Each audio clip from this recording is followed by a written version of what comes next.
land, the Nile, and the Red Sea. You see, they carved them because some of them quarries was right off the Red Sea. And so they could just sell it up the Red Sea also. You see, but you can see that they had, and you can, so you understand that, and even the ship that Thor Hydrodol created, it wasn't even one of these. You understand? He had a little, he had one of them smaller ships. This barge got a damn obelisk that, you know, could be anywhere, you know what I'm saying, 30, 40, it could be higher than that. It could be 60, 70 feet tall. You see, so you know the barge is longer than the damn obelisk. You see, so they don't show us this. They don't, this is the largest Nile boat built at the time of the pharaohs. It was built to transport 2 huge obelisks and weighed a total of 70 tons. Okay? Do you see this? So, you know, they don't never show our family this. So I had to show you this. So you can have clear understanding. And so you can see that they have models. This is another one showing, you know, Hatshep suits. You know, length of it was 195 feet. You see? And so this is a very large boat. And so you see the brothers carving the stone. Now this right here is in Peru. Now this is in Peru. And I'm gonna get back up there to the facts. And you can see right there in Peru, the gold mask. Look at the collar. I want y'all to see the collar. He got the dragon on his, 2 dragons on his, while the African got the 2 Horuses on his. You can see the doorway is undeniably Egyptian, tapered at the top, wide at the bottom, tapered at the top. You see what I'm saying? You can see he got the owl in place, but it's on the Nile. They done picked up some, but see Peru, you know, what the Olmecs had a greater, settlement in Peru, right there, you know, outside of Mexico. That probably would have been their next great settlement. So you can see these large stuff, and when we get, you can see where they got. You can see them in right there in Egypt. That they the same stones, the various colors. Matter of fact, let me put something right on it, right quick. Let me put something on it right quick so you can see this. Where the ones at in matter of fact, this one right here. You see? Now, one to the right, the one to the right is in Peru. The one to the left is the Valley Temple of Khafra in Egypt. And you can see the stones is cut the same damn way. There's no doubt about it. They cut the same exact way. We're not letting nobody off the hook. We're not letting nobody off the hook. It comes straight out of Africa. Ain't no damn doubt about it. Ain't nobody going, you think everybody building goddamn skyscrapers irrespective of a common origin? Let's stop this nonsense. Wait a minute, let's deal with this. The largest stones quarried and moved. You see right here, the Ramesseum. You talking about the Ramesseum, 1,000 tons. This is a statue of Ramesses. Do I got it right there? Let me get right on it. Let me get right on it. It should be right there.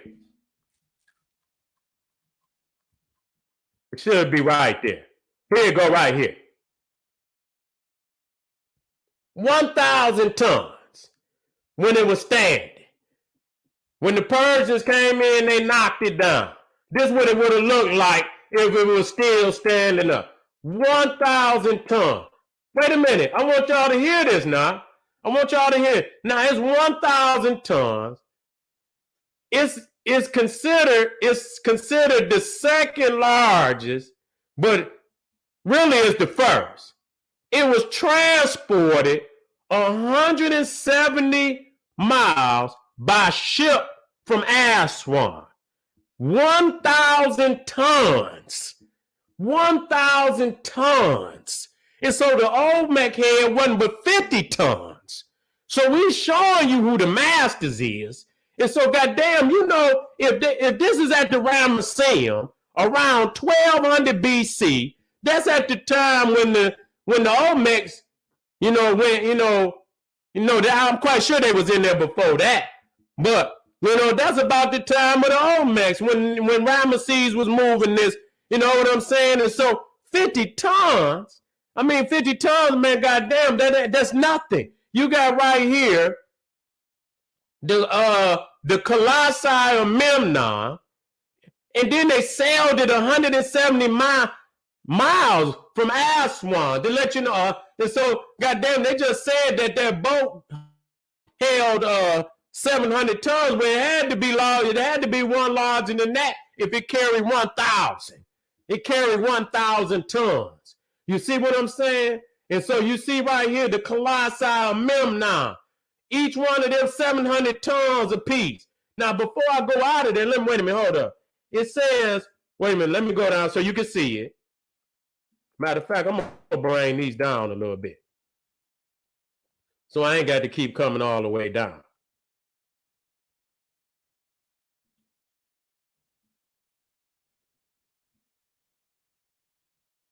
Now, the killing part about it, wait a minute. The killing part about it, where I just showed you Ramesses, the one that was knocked down, was 1,000 tons. Now you got the unfinished obelisk. Let me get up here. This is the unfinished obelisk of Hatshepsut.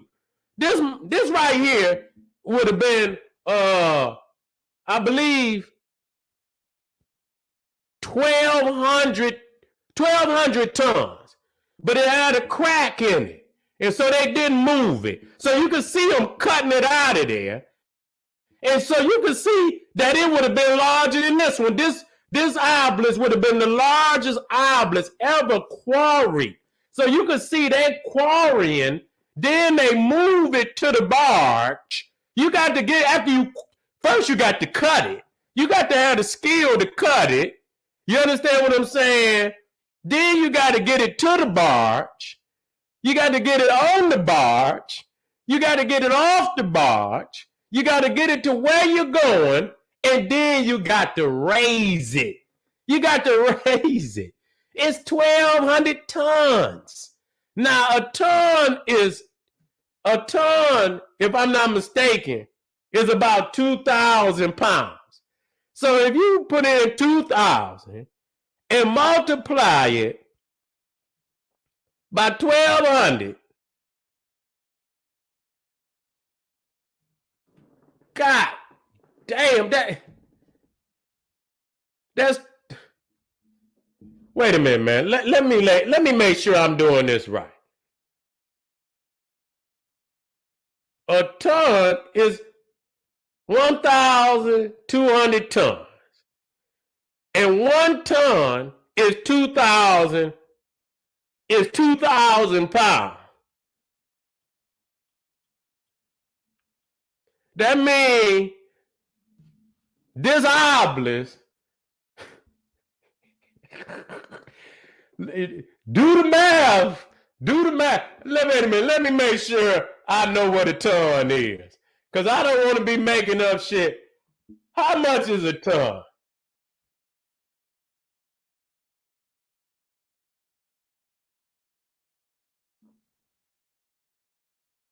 £2,000. Correct. It's 2,000 pounds, which means that obelisk right there was 2,400,000 pounds.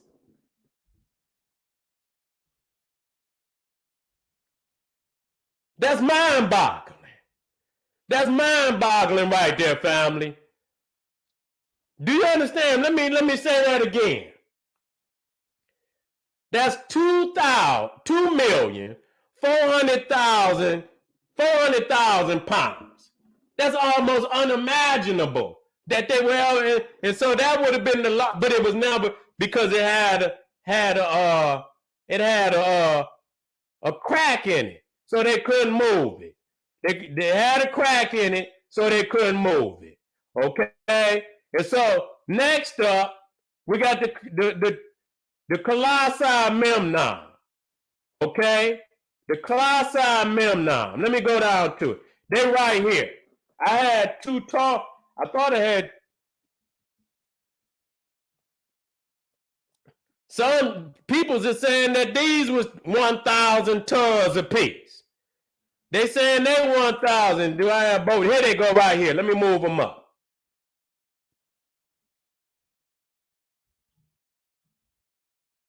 £1,000 apiece.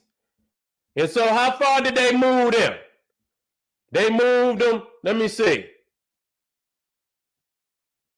Now they transported them 420 miles. Listen to that, over the land without using the Nile. I don't know how they did it. And so you imagine that. They saying that they 700 tons apiece. They saying that, some saying 1,000. You know how many, and they know they had sleds and whatnot to help them. So when you talking about the Olmec moving a 50 ton, you got to have, and even for the average person, the average culture could not do it. As you can see, this is the list of the people, and really only a few, and only the Egyptians did it just like it was nothing. You understand? Everybody, they did. We're not just talking about moving it. We're talking about the way, the precision in which they carved it. You know what I'm saying? The faces in this. So you're talking about, you know, the science to moving it is one thing.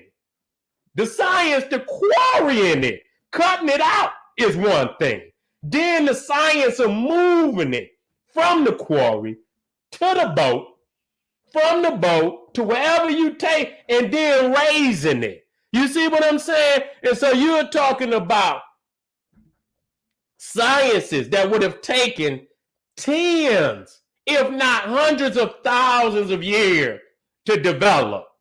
You're not just going up, and that's why it was never the Olmec head was never duplicated by nobody else. Okay? Nobody else. Okay? We got to make ourselves very clear. Okay? Now this is Heliopolis. Okay? Now that obelisk at Heliopolis, I have it there. So you can see it weighed 121 tons. That's a baby. That's it right there.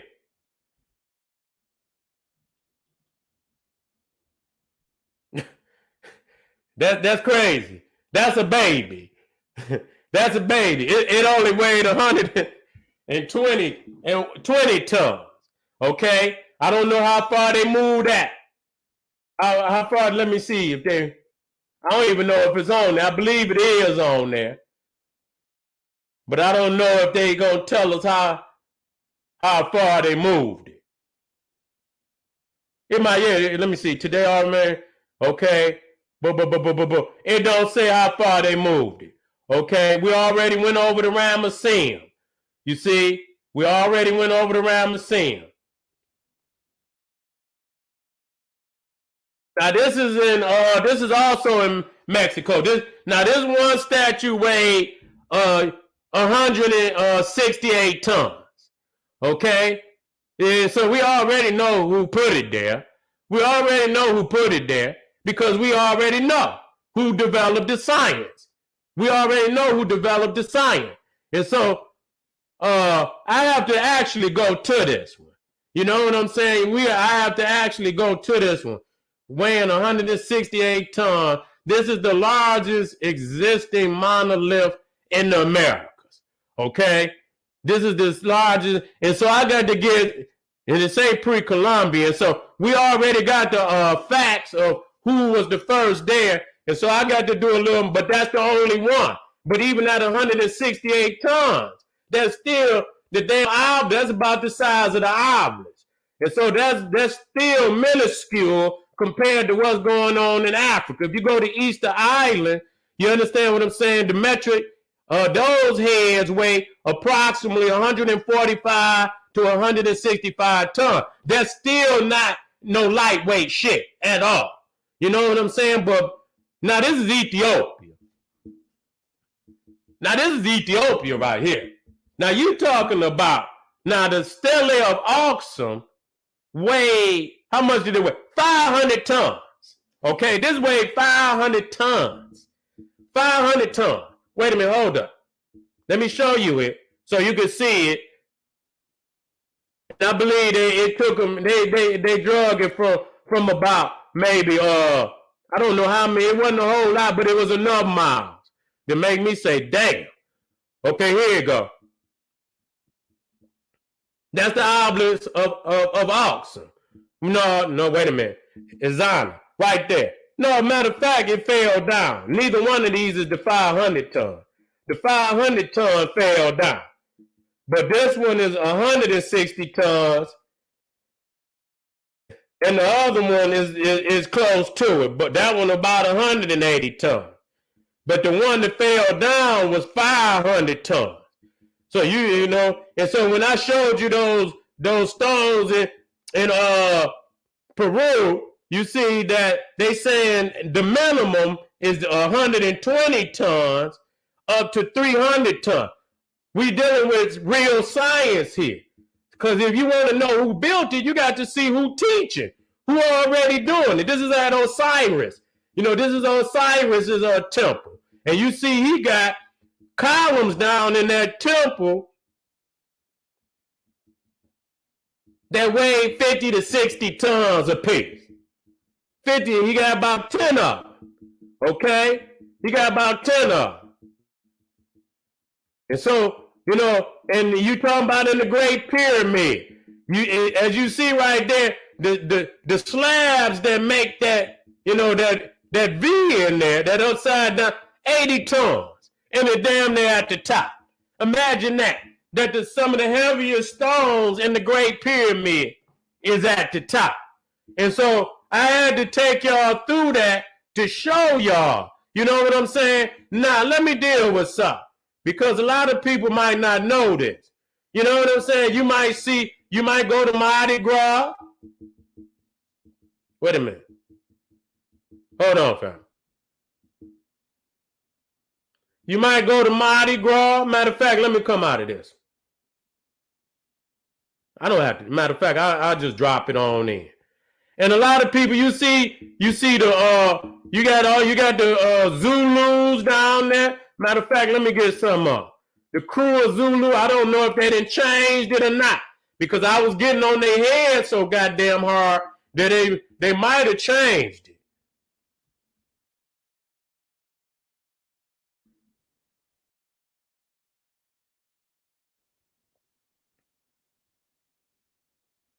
No, it's still the crew. It's still the crew of Zulu. I believe it is.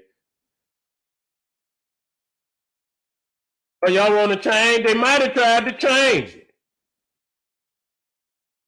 Uh-oh.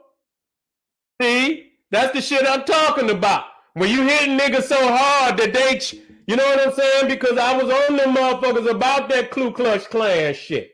And it looked like they might have changed it. You know what I'm saying? Because, you know what I'm saying? When you go down there, but matter of fact, but just let me go on and get some of them and put them up. You know what? I'm not disrespecting everything. You know what I'm saying? Because, you know, I don't want to do that. But when we got to say what it is. Okay? We got to say what it is. And I'm going to drop shit in just so y'all can see, because they own some Indian shit down there, and that's all right. I'm going to show you this shit. They let white people in their crew, too. They do. They wear blackface. I'm going to put this shit in here. Take it like you want it. I don't give a goddamn. Matter of fact, let me just go and put this one up.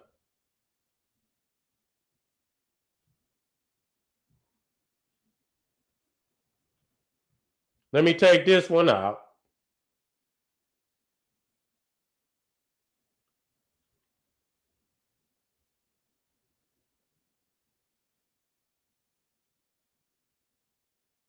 Let me share my other one. There we go.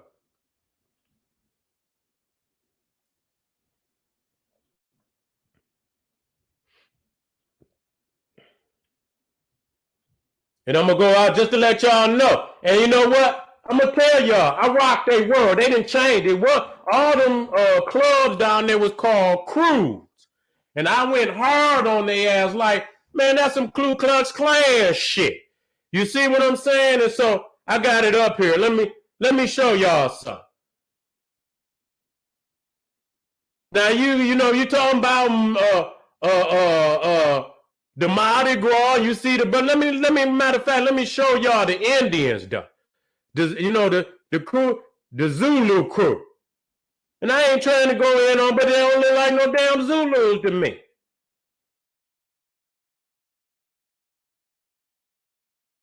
They don't look like no Zulus to me.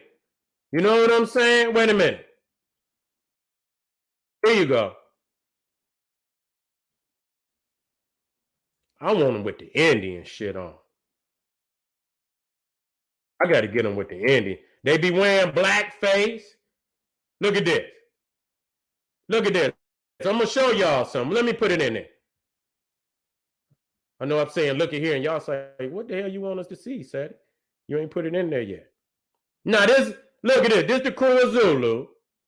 I don't know if they didn't change it. It's still, when you look up the URL, it still say crew of Zulu.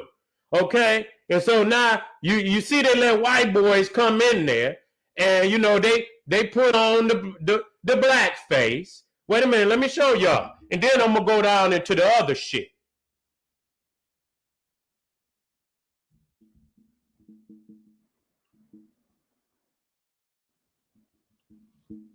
I want to show, hold on. I'll go straight to it.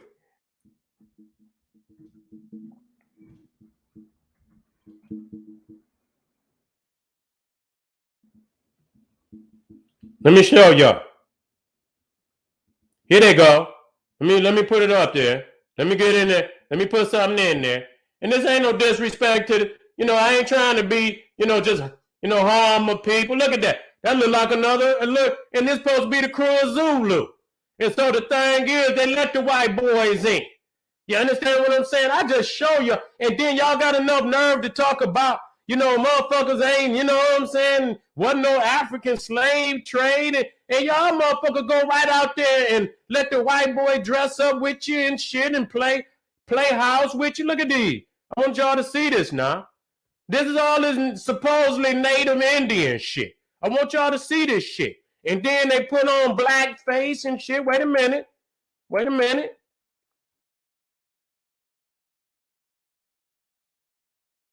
It's one thing, if it's just family, but y'all let the white boy go. You know what I'm saying? They let the white boy come in there and put it and do the shit. You know what I'm saying? Wait a minute, hold up. Let me see if I can get one more. Okay, these the ones I was looking for that look more. Here we go. We about to go to work now. There you go, right there. See, that's another one. Let me get it up there. Let me go. Yeah. Look at it. That nigga look like James Brown in that motherfucker. God damn, James.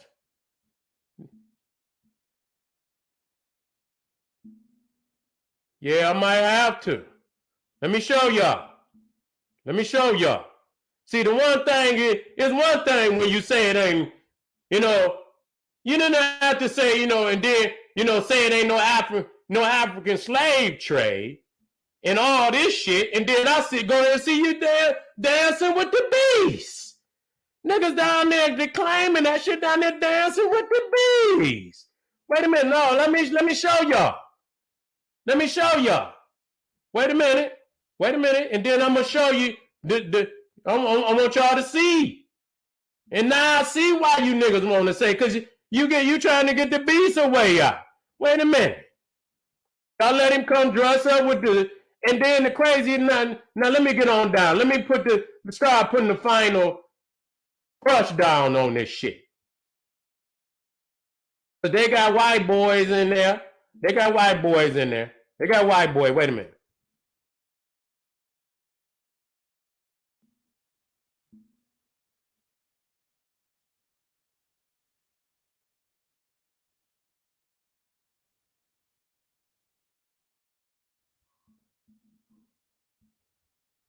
Now to let you. Now I'm gonna put this one in here.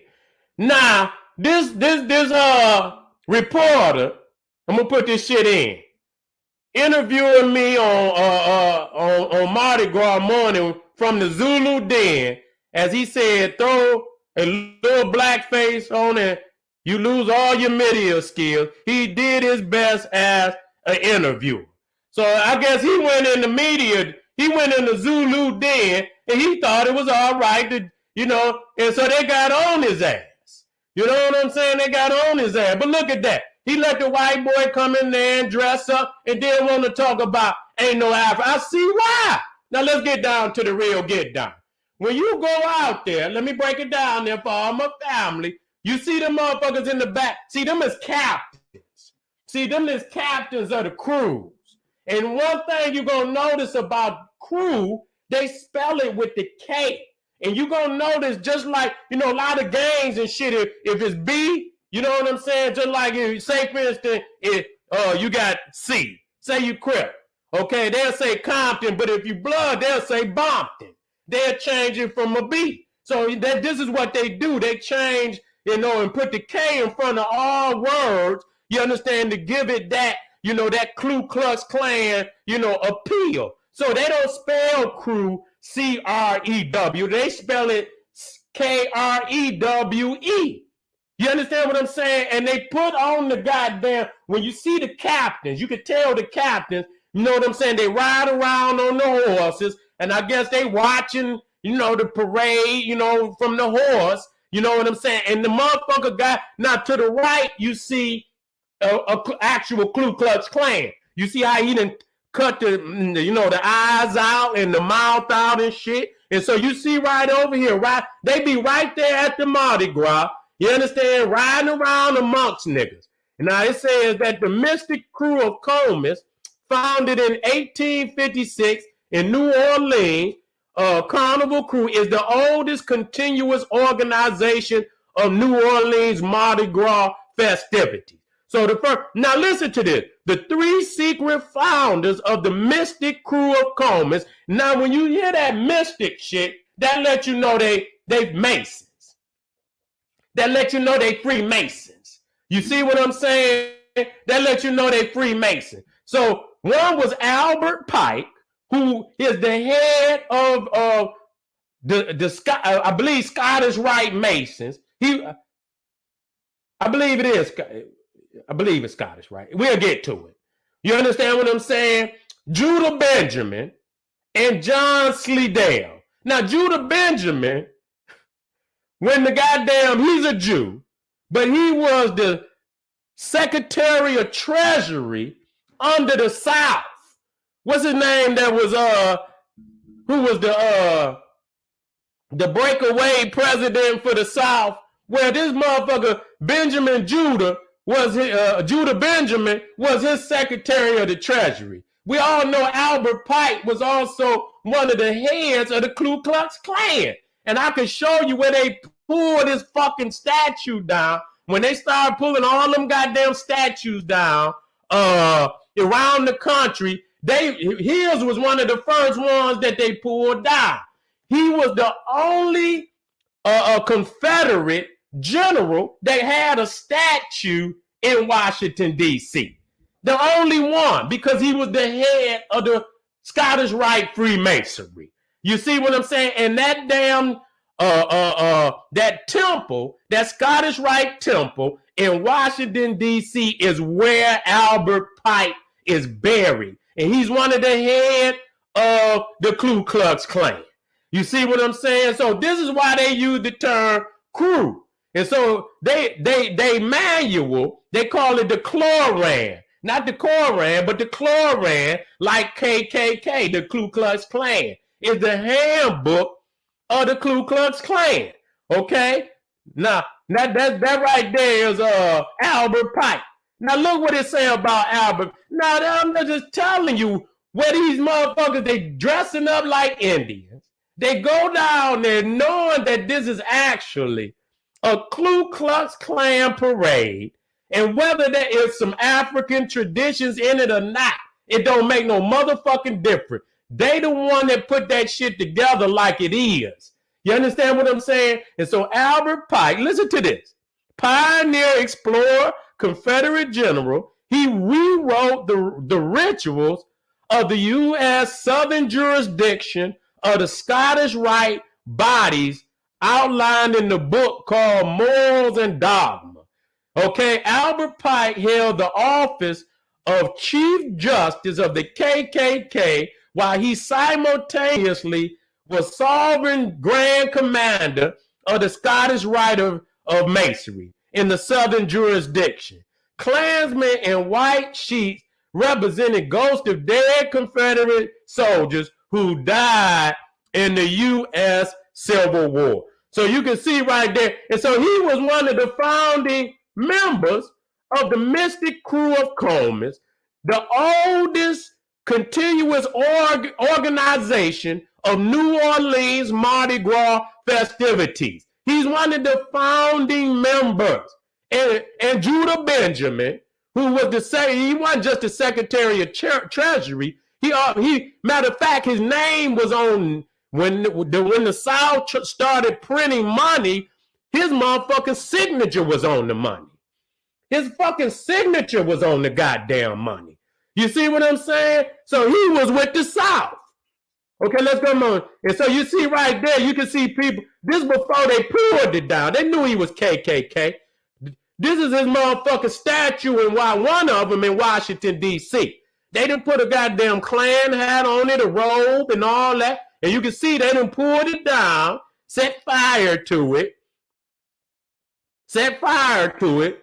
You understand what I'm saying? And so when you start seeing mystic, see, like you got the ancient Egyptian Arabic order, nobles, mystic shrine, that let you know that they was Freemasons.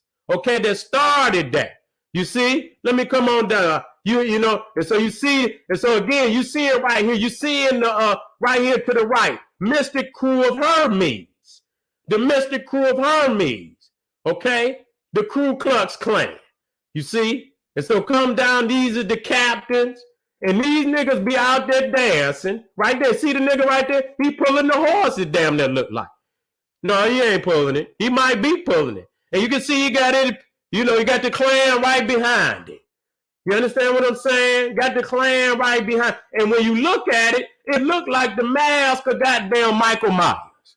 This just show you the sickness in it. You know, and the sickness that it projects.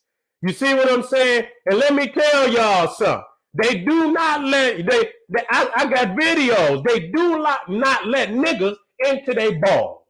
They got, now, when they have a ball at Mardi Gras, they had a parade, but then each crew has a ball. You know, when they go in, they do not let niggas into the ball. They wouldn't even let niggas serve drinks. Up until just recently, I seen it. Where they went on the video to show it. But you see niggas, what they do, they put on their shit, they go out there, they parade in front of the motherfucker, and you know what I'm saying? And I see right now that it looked like they done changed it. I don't think they calling themselves the crew of Zulu. I think they done got a whip for Big Sadie. Because when I see him, I didn't adjust it a whole lot of motherfuckers. When you see them make that adjustment in real time, because I was doing this lecture, this lecture about 4 years old, 5 years old.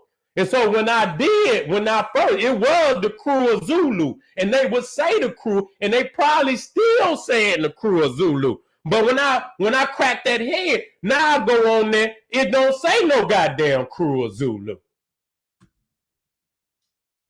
It says Zulu Social Aid and Pleasure Club. Okay? It says Zulu Social Aid and Pleasure Club. All right, family, you know what? I just wanted to show and take it where, improve hands down. That the culture of the Olmecs, is African. Showing that the technology and all the attributes of the Olmecs came from Africa. The carvings, the ability to carve, the ability to move, the pyramids, the sarcophaguses, the hieroglyphs, the 365-day calendar, all of that. And they rule from North America on down through Central America into South America. They rule all the continents. And the evidence is there. I went into Bolivia, I went into Peru, I went into Colombia, and I showed you as much as I could in the time allotted that it was all Olmec. Showed you the burials, showed you the jaguar, and I showed you the priestly identification with that. You understand what I'm saying? Quetzalcoatl, the supreme deity. I didn't go to any deity. I went to the supreme deity. You see what I'm saying? The jade, all of that was what the outsiders who came in, they kidnapped our culture, kidnapped the sites, claim it's Mayan when it's Olmec. We put it down over here. And I'm not saying that we wasn't the first here, because we was the first here. But these Olmecs was voyagers of the Nile. I want to thank y'all for coming out today, family. I'm going to let you go on here and get to that turkey and that goddamn gravy and that cranberry sauce. We'll be getting back to this because I need to, it'll be a part two to this to really, because it's so much that it's just so goddamn hard to put it all in at one time. I want to thank you for your support. I want to thank you for coming out. You know what I'm saying? Please stay with the King, KingSeti.com. Get on over there to GeneralSeti.com. Patreon. To my family out there, thank you for being in the house. I know y'all took time out of your day to be with the General, and I did my best to bring Olmec's Voyagers of the Nile, the Black Aboriginal Indian myth exposed to the family live in your living room. This is the General Cyrus Seti saying, hey, arm yourself with knowledge, bang on that wicked ass beast daily, liberation through African education and confrontation. Black power.